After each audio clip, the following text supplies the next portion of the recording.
आज आपण unit number 3.5 the alchemy of नेचरला सुरुवात करतो आहे. वॉर्मिंग मध्ये काही प्रश्न दिलेले आहेत चिटचॅट सेक्शन अंतर्गत, ते बघूयात आपण. Divide the class into 5 groups. 5 गटांमध्ये वर्गाची विभागणी करा. Discuss in the group the following questions. काही प्रश्न दिले, त्या प्रश्नांची उत्तरं आपल्याला शोधायचे आहेत. Give 1 question to each group. प्रत्येक गटाला एक प्रश्न द्या म्हटलं आहे. बघा, सीड्स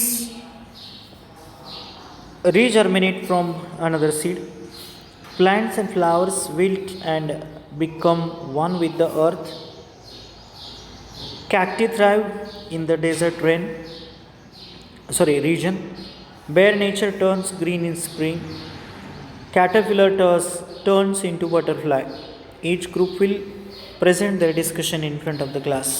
आता ह्या विषयावरती आपल्याला प्रत्येक गटाला प्रेझेंटेशन करायला सांगितलेलं आहे. Seeds regerminate from another seed. इतर बियांपासून, म्हणजे एका बीपासून इतर बिया निर्माण करणं. Plants and flowers wilt and become one with the earth. Cacti thrive in the desert region.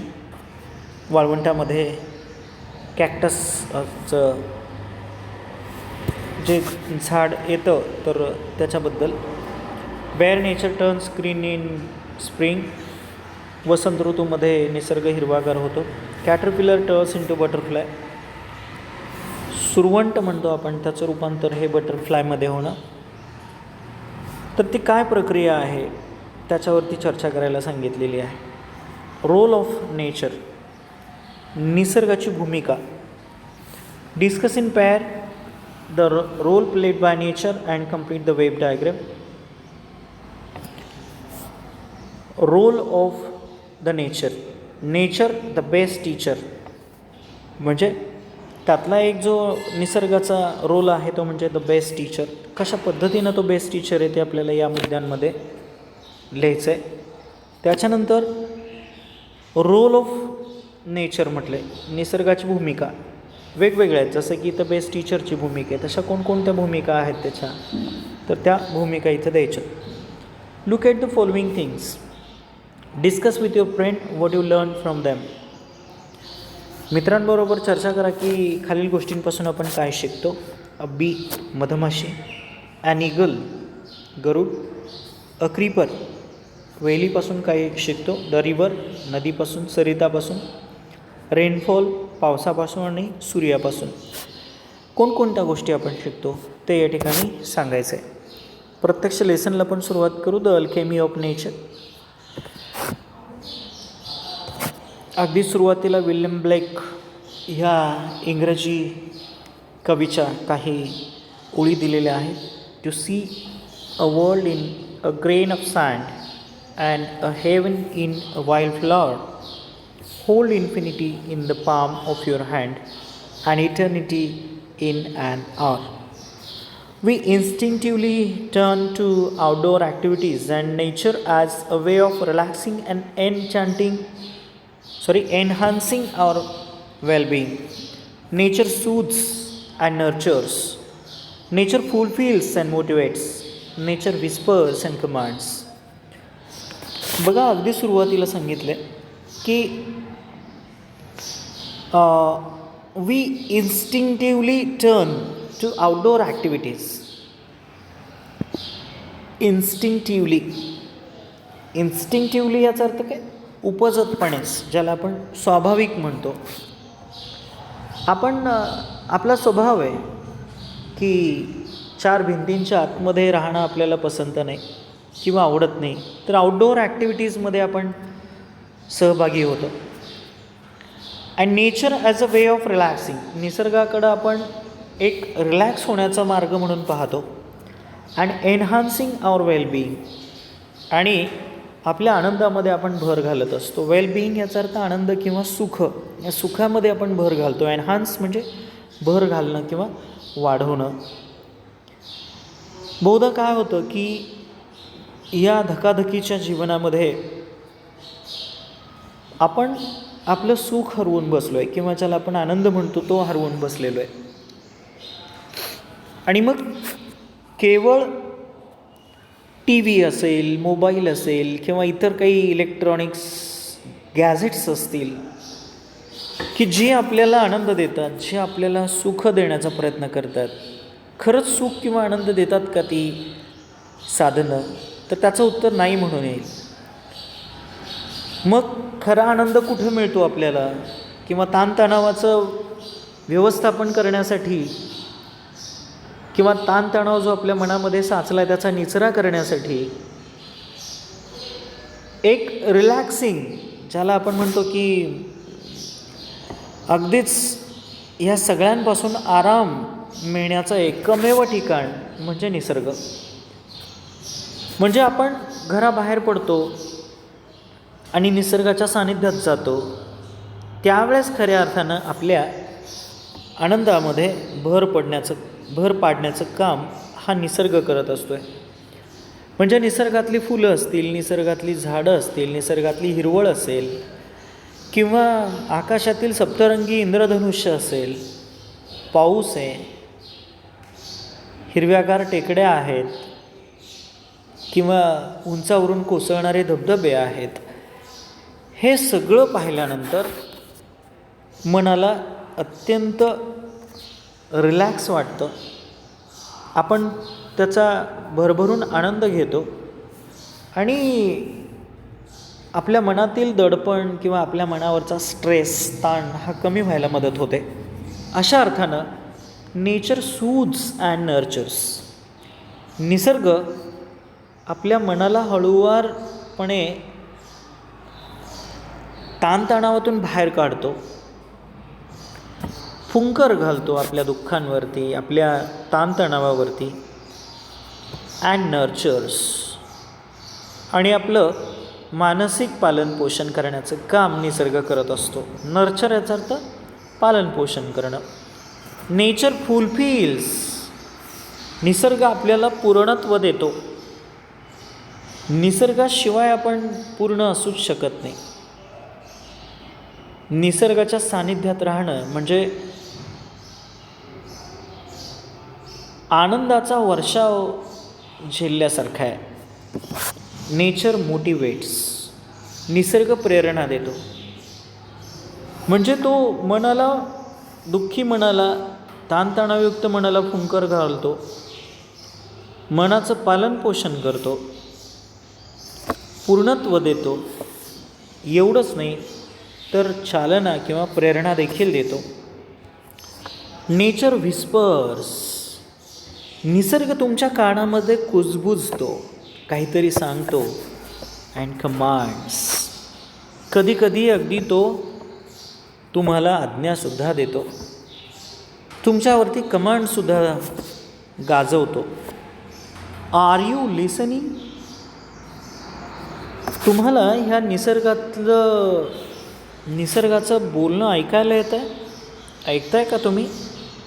Wien I do it leaves me incomplete. ज्यावेळेस मी हे करतो त्यावेळेस मला खरं तर खूप छान वाटतं. We have a hibiscus plant in our garden. Every fortnight a flower blooms on it, a big, bright and tender.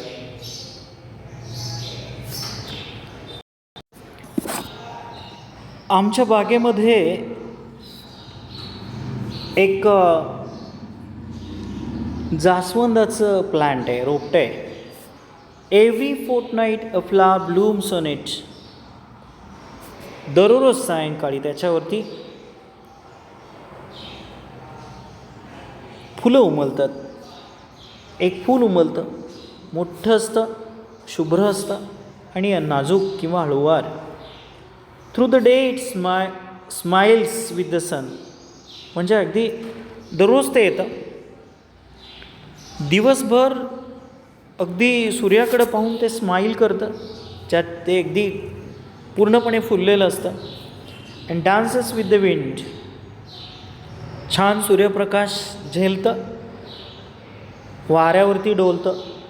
But as evening approaches it starts wilting. परंतु ज्या वेळेस सायंकाळ जवळ येते त्यावेळेस ते कोमेजतं. विल्टिंग याचा अर्थ कोमेजणं. The morning after it withers completely. सकाळपर्यंत अगदी ते पूर्णपणे सुकलेलं असतं. विदर्स याचा अर्थ पूर्णपणे सुकणं. And by evening it falls and becomes one with the earth again. आणि दुसऱ्या दिवशी सायंकाळपर्यंत ते तुटून खाली पडतं आणि मातीमध्ये मिसळून जातं. The flower comes to life only for a day. खरं तर हे जास्वंदाचं फूल एका दिवसासाठी उमलतं. एका दिवसाचं आयुष्यमान त्याला लाभलेलं असतं. Eight it does so in full Splendor. परंतु ते दिवसभरामध्ये कित्येक जणांना आनंद देऊन जातं, फार खुश असतं. What if we too lived our life however short to its fullest.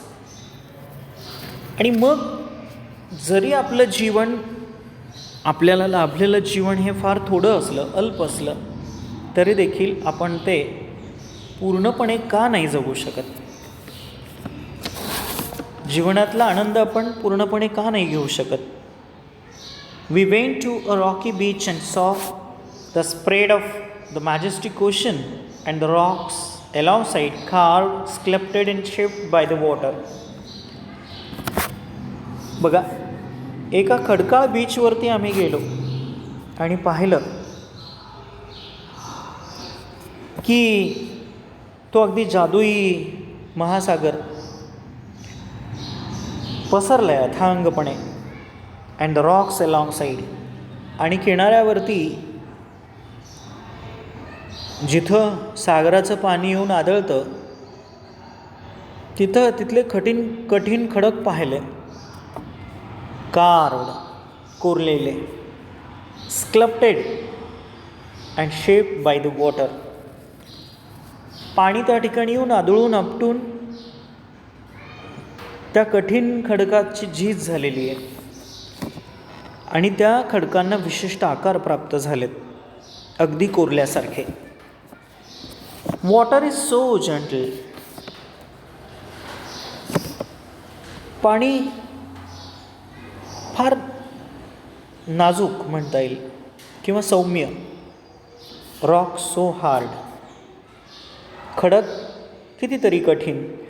Eight as the water flows over it every day for years the rock gives in. हे पाणी कित्येक वर्ष त्या खडकांवरती येऊन आदळतं आहे, खडकांमध्ये समाविष्ट होण्यासाठी. परंतु एक दिवस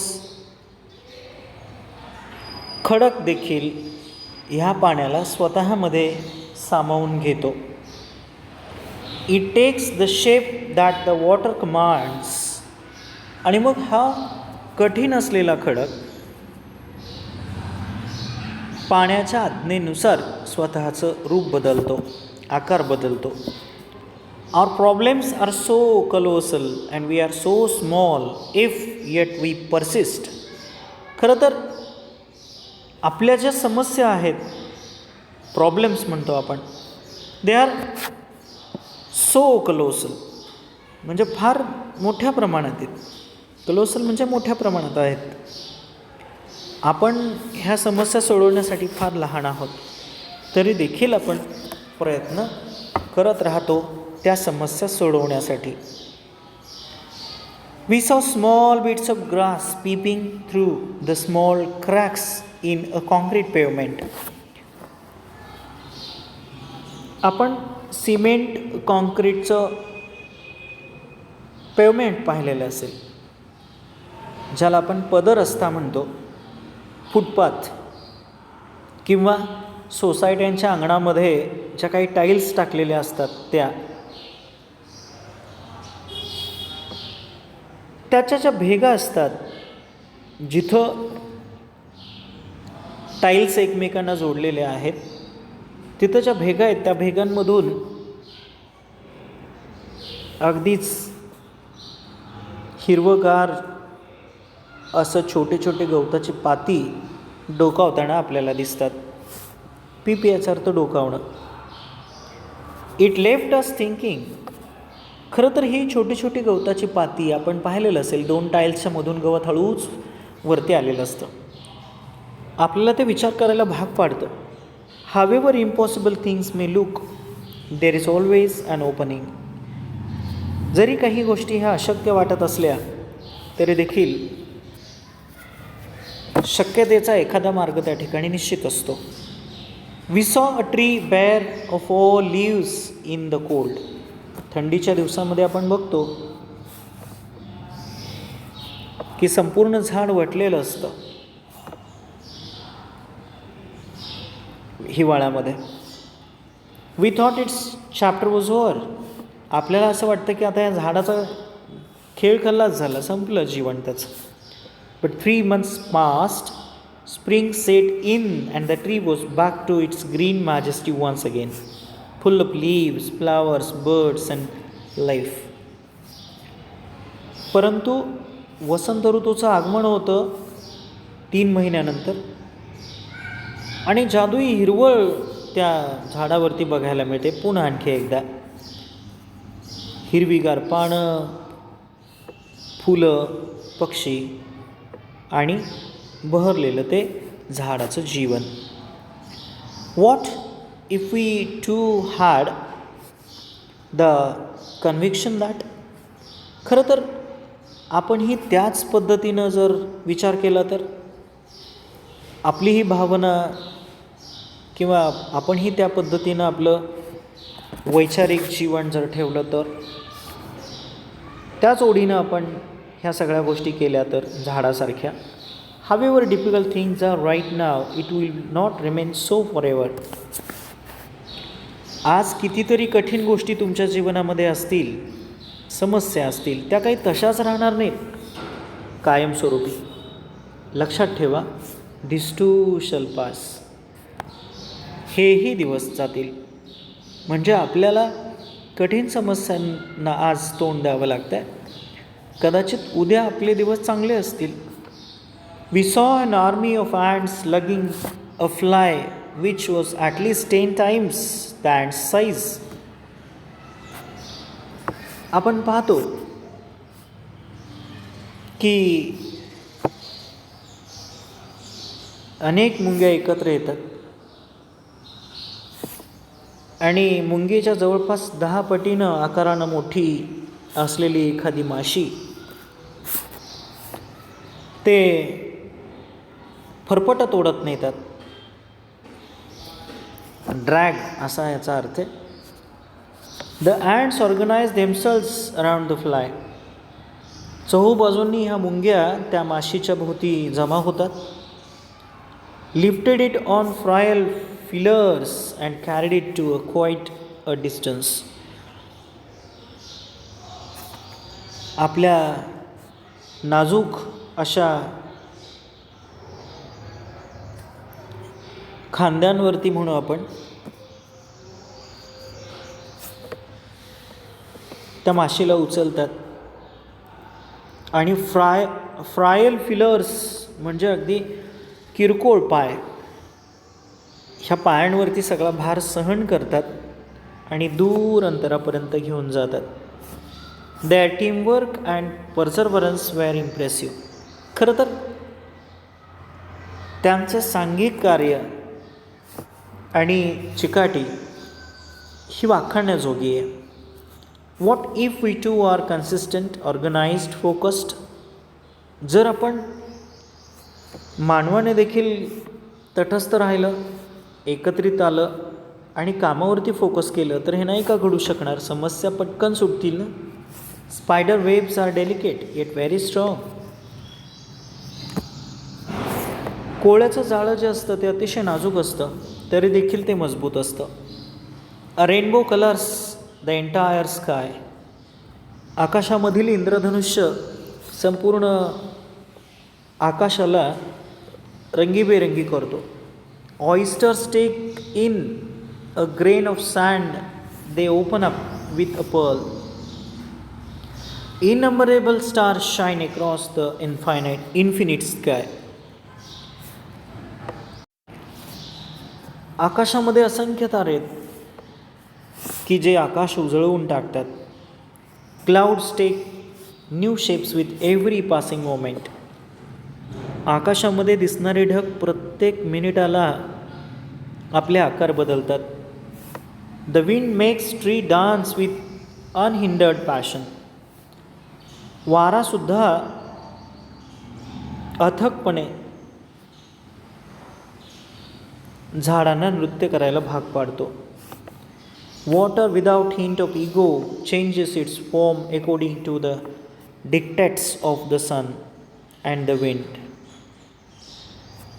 वाऱ्याच्या आणि सूर्याच्या नुसार पाणी देखील आपलं इगो सोडून स्वतःमध्ये परिवर्तन करतं. When we see a caterpillar turns into a butterfly. एखाद्या सुरवंटाचं रूपांतर सुंदर फुलपाखरामध्ये होताना आपण पाहणं. A flower turn into a fruit. फुलाचं फळामध्ये रूपांतर होताना पाहणं. We experience the alchemy of nature. खरं तर आपण ही निसर्गाची किमयाच अनुभवत असतो. We touch it and become gold ourself. We touch it and become gold ourselves. खरं तर आपण ह्या परिसराला स्पर्श करायला पाहिजे आणि आपलं सोनं करून घ्यायला पाहिजे.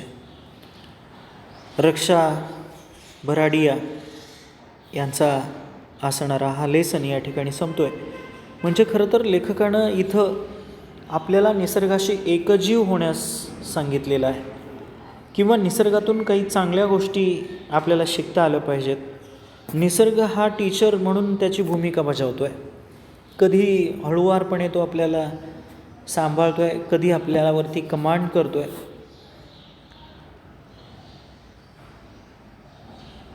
अनेक प्रकारच्या ताणतणावाचं व्यवस्थापन करत असताना निसर्गाच्या सानिध्यात गेल्यानंतर निसर्गाची अशी अनेक रूपं आपल्याला बघायला मिळतील की ज्याच्यातून आपण स्वतःचा आनंद द्विगुणित करू शकतो. या ठिकाणी आपण आज थांबूयात. पुढील तासाला इंग्लिश वर्कशॉपचा भाग आपण अभ्यासू या पाठावरील.